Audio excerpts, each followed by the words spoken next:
Chicken খায় না এরকম লোক কমই দেখা যায়। আজকে আমি ঠিক এরকমই একটা রেসিপি করে দেখাবো, যেটা রেসিপিটা কমন কিন্তু তারপর একটু ভিন্নতর। হ্যাঁ, আপনারা সবাই ভালো আছেন তো? আজকে দেখতেই পাচ্ছেন আমি নিয়ে নিয়েছি একটা লাউ। পুরোটা নিয়ে অর্ধেকটা লাউ নিয়ে নিয়েছি। তারপর এটাকে ভালো করে ধুয়ে কেটে নেব টুকরো টুকরো করে। তো আমরা এই লাউ দিয়ে চিকেন সচরাচর সবাই খেয়ে থাকি, কিন্তু আজকে আমি যে রেসিপিটা করে দেখাবো সেটা একটু অন্যরকম হবে। জাস্ট আমি যেভাবে আমার মনের মতো করে রেসিপিটা বানিয়েছি সেটাই আপনাদের সাথে শেয়ার করছি। তো চলুন, আমি লাউটাকে টুকরো করে কেটে নিয়েছি এবং ধুয়েও নিয়েছি। তারপর আমার সেই লাউর সাথে লাগছে হলো টুকরো করা আলু। সেই আলুটাকেও আমি কেটে ধুয়ে পরিষ্কার করে নিয়েছি। এবার চলে যাচ্ছি কিচেনে। কড়াই গরম হয়ে গেছে, এখন তেল দিয়ে দিলাম। তেলটাও যখন গরম হয়ে যাবে তখন আমি প্রথমে আলুগুলোকে ভেজে নেব। জাস্ট একটু লবণ দিয়ে আলুটাকে একটু ভেজে নেব। আলুটাকে একটু ভালো করে নেড়ে চেড়ে একটু আমি ঢেকে দিলাম। তারপর ঢাকার পর ঠিক এরকম একটা পর্যায়ে হয়ে আসলো, দেখতেই পাচ্ছেন। এখন আমি সেই আলুর সাথে লাউগুলো ভেজে নেব।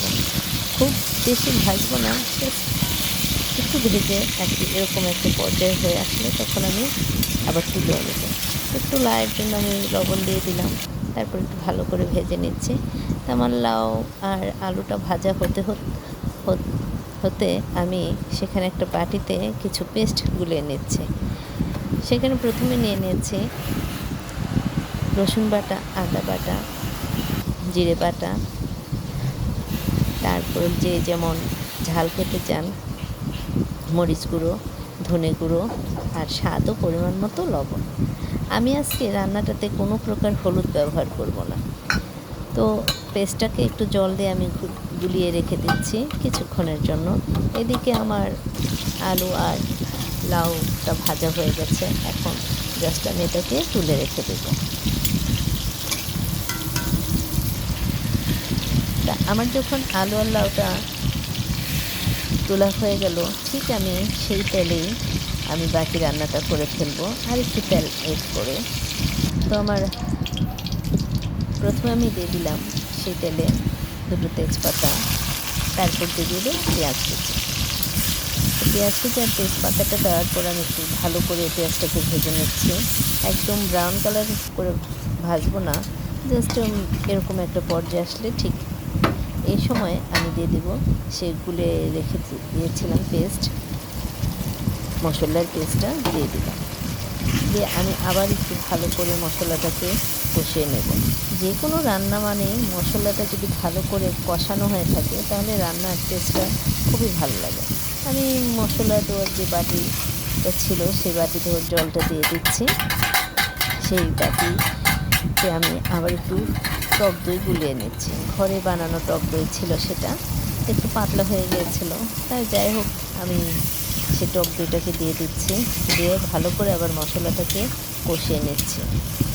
আমার যখন মশলাটা কষানো হয়ে গেল তখন আমি এর মধ্যে দিয়ে দিব 1 চামচের মতো চিনি। চাইলে এটা আপনারা দিতে পারেন, নাও দিতে পারেন, কিন্তু এই জাতীয় রান্নার সময় একটু চিনি দিলে রান্নার টেস্টটা খুব ভালো হয়, সাথে কালারটাও সুন্দর আসে। তো আমি ভালো করে যখন আমার মশলাটা হয়ে গেল এবং তেলও ছেড়ে আসলো, ঠিক সেই মুহূর্তে আমি দিয়ে দেব কেটে ধুয়ে পরিষ্কার করে নিয়েছিলাম সেই চিকেনটাকে দিয়ে দিব।